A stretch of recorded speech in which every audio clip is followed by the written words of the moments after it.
A pleasant little chime greets me as I enter the station, Marina trailing closely behind. The drive was quiet after I turned the music on. Turning the tables on her and asking what she was doing out there seemed to throw her off. I didn't mean to come off as cold as I did. It's just been ages since I've had a conversation beyond accepting some half-hearted condolences. Though to be fair, I haven't really wanted to hold one. The guy behind the counter is busy ringing someone up, so I set out in search of the gas can. The store is one of those big mini-mart places made specifically for travelers. It's surprisingly clean for a place surrounded by sand. Every corner has an unnatural sanitary shine accompanied by a scent of citrus cleaning product. Hey, they have cola flavor here! It's power Lysol, baby! I turn and find Marina clutching the slushy machine, her eyes whitening like a cat's when tempted with yarn. Don't most gas stations have it? She shakes her head, but doesn't take her eyes off the machine. All the places back home only had cherry and raspberry. When we got sick of them, we just had to mix them together. But... Marina finally turns to me, wearing a face of pure, concentrated sadness. I left my wallet in the car. It's the saddest thing I've ever seen. Just looking at her, I could feel my heart break. Wait a second. How were you expecting to pay for the gas? I don't know. I just remembered. How did she last 5 minutes out in the desert? Fine, I guess I'll pay for it. Really? Yeah. And grab yourself one of those slushies too. Aww. You know what? For that, I'm going to save. There we go. But make it a small one.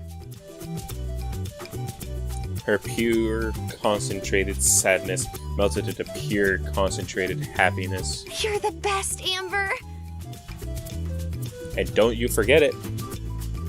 She grabs a cup and holds down the button until the slushy overflows and drips down the side. I was going to pay for the gas anyway, but I'm hoping the drink makes up for the drive over. I spot the gas can, so with Marina happily sipping her drink, grab one and head for the counter. The guy at the register is still ringing up the same girl. Lines of flimsy plastic bags line the counter, filled with a mixture of off-brand junk food and gardening tools. He scans the items as the girl digs through her wallet, her bandana-wrapped head pressing a phone against her shoulder. Aren't you supposed to be the badass mechanic? What good are you if you're not? Bandana girl. I almost read that as banana girl, and I was like, wait, what does it have to do with the story? She swipes out a card and hands it to the cashier, more interested in staring at her nails than looking at him. How the hell would I know? Have the score check underneath if you're so curious. On the other end of the line, I can hear the faintest squabbling. I can't make out anything they're saying, but the tone sounds worlds more tolerable than the girl's. If it's that old, then I say do it. Cash is cash. It's not like anyone's gonna care.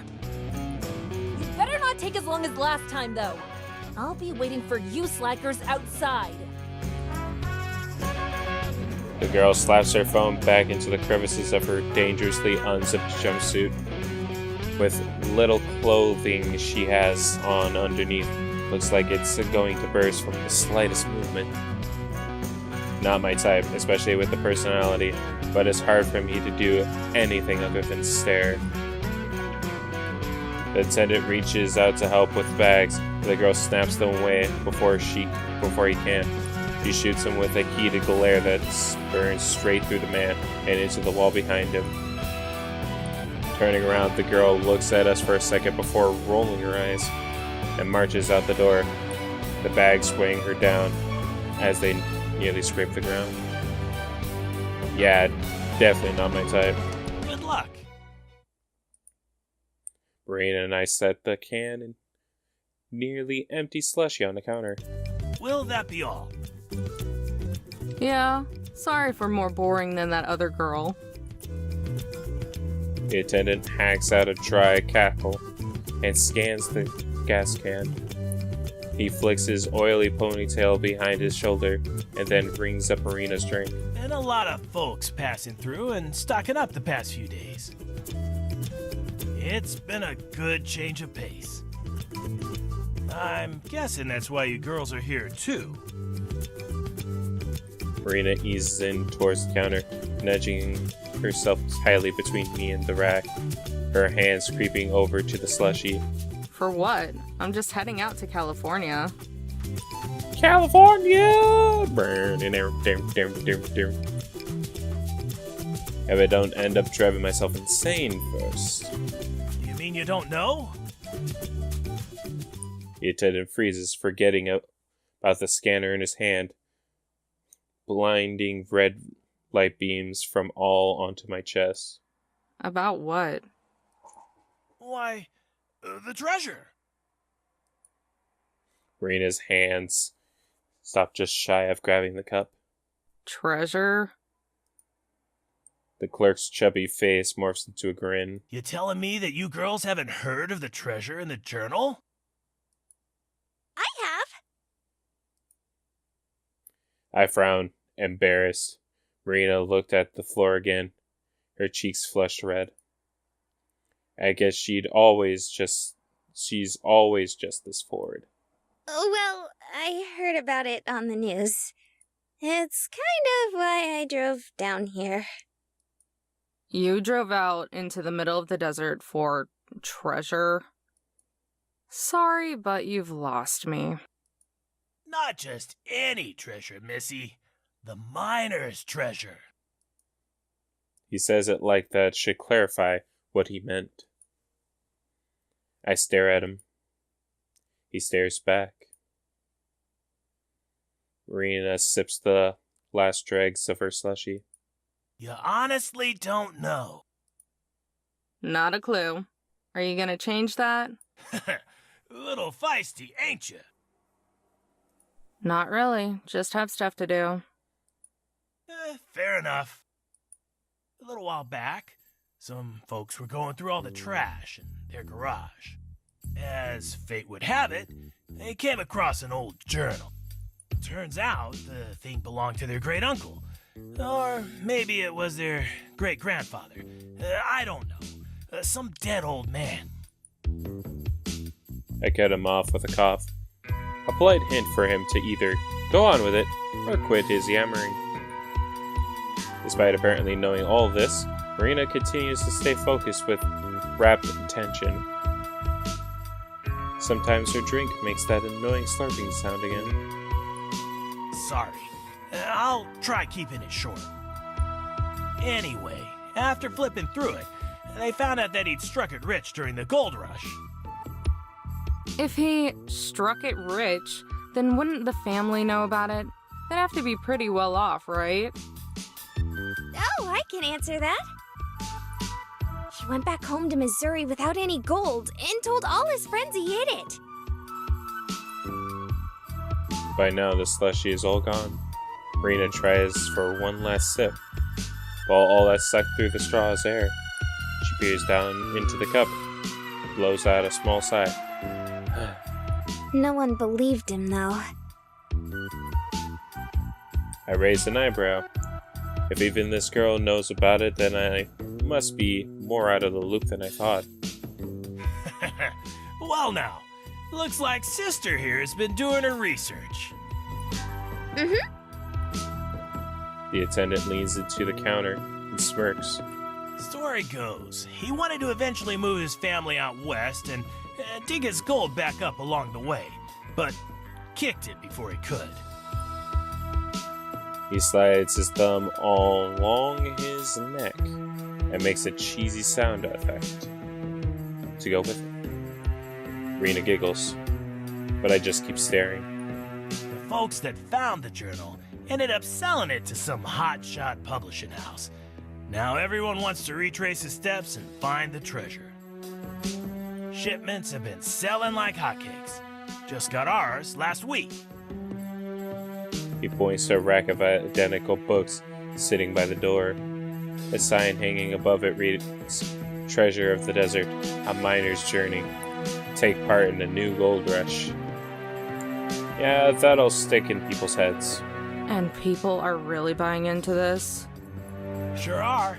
I've worked here for over 20 years, and never have I seen this many people passing through. Even the banshee before you was here for some supplies and a journal. Sure, okay. This is a hoax if I've ever seen one. And where is this supposed treasure? No one knows. It's all scattered around the desert. They say the journal has hints to its whereabouts. Uh-huh. Marina, you said this is why you drove out here. Yep, that's right.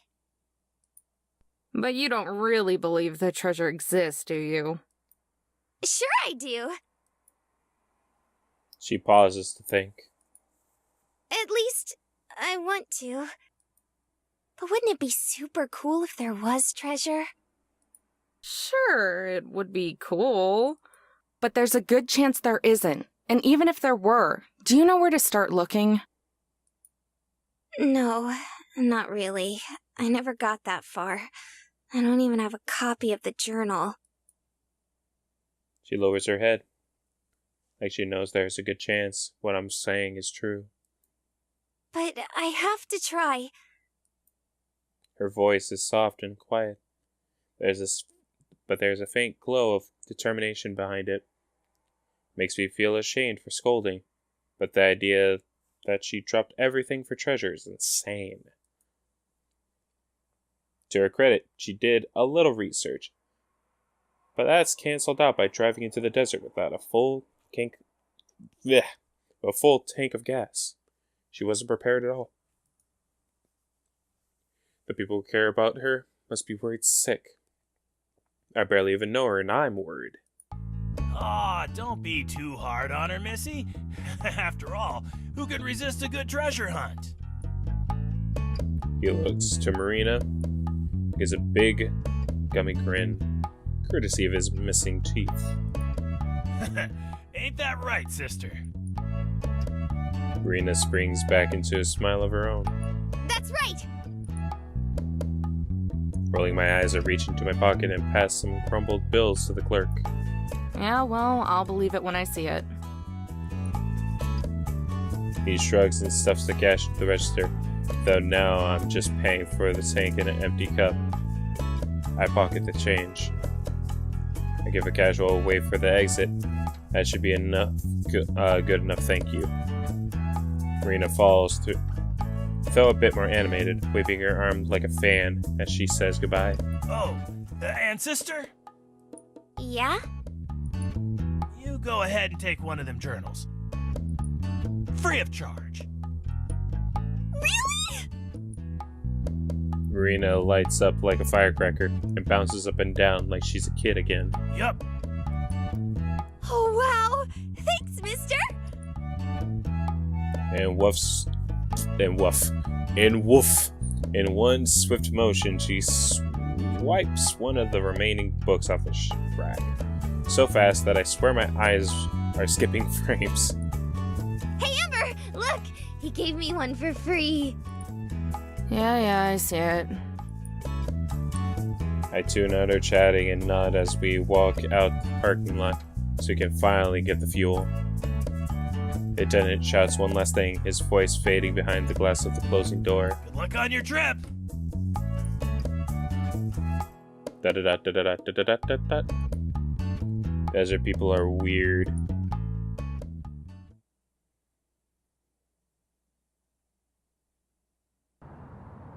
No way. Maybe it's further up the road? I can't believe it. It's gone. We could have just passed it. We weren't even away that long. How can it be gone? We stare at the empty space that once housed a certain ugly green car. I look in every conceivable direction, but there's nothing. Nothing but an ocean of sand a never-ending stretch of road. Was it Toad? No, not out here. Not this quick. Where the hell did it go? Yeah, that is kind of weird, isn't it? Marina's hand rests against her cheek as she looks on with only mild confusion, like she's trying to solve a small mystery. Your car is missing! That's more than a little weird. Well, it's actually my big brother's car. He just lent it to me when he left for college. Oh, well that makes everything better then. Really? No! I let out a heavy sigh. I pressed my fingers to my temple, attempting to massage away the stress and irritation. It was probably stolen. We'll need to call the police. You have a phone, right? I do, but... Her voice trails off a cliff. What she said earlier echoes in my mind. Yeah, that it's not charged. That's right. You said it was dead. And I'm guessing you left it in your car. Yeah. Well, that's just great. Don't you have one? Nope, never needed one. Afraid no one would call you? Not quite. I shield my eyes and look up at the dry sky. Its color has shifted to a glowing orange as sunset begins to settle over the distant valley peaks. It's going to get dark pretty soon. Don't worry, Amber. I would call you. I can't just leave her. Even if she did have her phone, it would take forever before anyone could get out here. She go from burning up in the heat to freezing out in the cold within a few hours. Plus, if there are people around who are stealing cars, there's no telling who else is out here. I can already see how all this would go down. She would be huddled on the side of the road, trying to keep warm. A pack of coyotes will be howling all around her, closing in. Then from the dead of the road, a starved creep will pull up in a trashy old pickup truck, open his door for her, and... oh god. Hey, where are you from? If you don't mind me asking. Oh, I'm from Carlsbad. Jeez, I know a lot of these places already. She pauses for a moment. Or at least kinda close to it. It's a little out of the way. Carlsbad? You're from California? No, silly! Carlsbad, New Mexico. Oh, right. Had me going there for a second. How far is that? Maybe 2 hours from here? Wow, you didn't get very far at all, did you? Marina lowers her head in shame. I never really seem to. Though, I'm not really one to talk. I've been on the road less than a day. If I would gotten farther, if traffic on the I-40 wasn't such a pain in the butt. Or if I didn't pick up Marina. Hey, listen. You don't live too far away. If you want, I can probably give you a lift back home. I prep myself for the explosion of thankful energy and excitement. But there isn't one. Instead, she continues to stare at the ground, her hands now balled up in a fist as she fidgets ever so slightly. Something wrong? She shifts her gaze from the ground and looks me straight in the eyes, drawing a deep, long breath. Remember the treasure we were talking about at the store? Yeah? I know it's a lot to ask, and you've already helped me out so much already. But do you think you could take me to the first place the treasure is? Huh? She wants to keep going? Even after this entire disaster? The treasure! Could you take me to the first? I heard you the first time. It's just... You don't even know if this thing is real, but you've dropped everything to go look for it. And now you're asking me, someone you've just met out in the middle of the desert, to take you to it. Even though you don't know if it's real and you've just had your car stolen. Did I catch all that? Uh-huh. Shameless. I'm at a loss for words. How do I even respond to that? I try to recollect my thoughts. Only one word comes to mind. Why? Marina shrugs. Nothing more than that. She just shrugs. I take a look at her. A good look. Her wavy hair has been dried out by the hot desert air. Her face is red and drenched in sweat, probably close to melting off her makeup. Even her nice clothes are a little ruffled. But despite all that, this cute, peppy girl wants to keep pressing on. Even when most people would have just called it quits after the car broke down. Even out here, all by herself. For all I know, she could be some weirdo out to mug me, and is all some elaborate scheme. But she wants my help. My help. It's been a while since anyone has needed that. It's like an honor. Do I deserve that? Probably not. But she's still asking. Why should I say no? I don't have to be in California for another few weeks.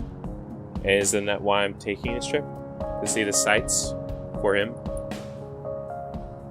She's a little excitable. Even more naive. But maybe I need a little bit of that. It's a lot better than just being out here all by myself, with nothing but the ghosts of my memories to keep me company. Even if it's just for a little bit.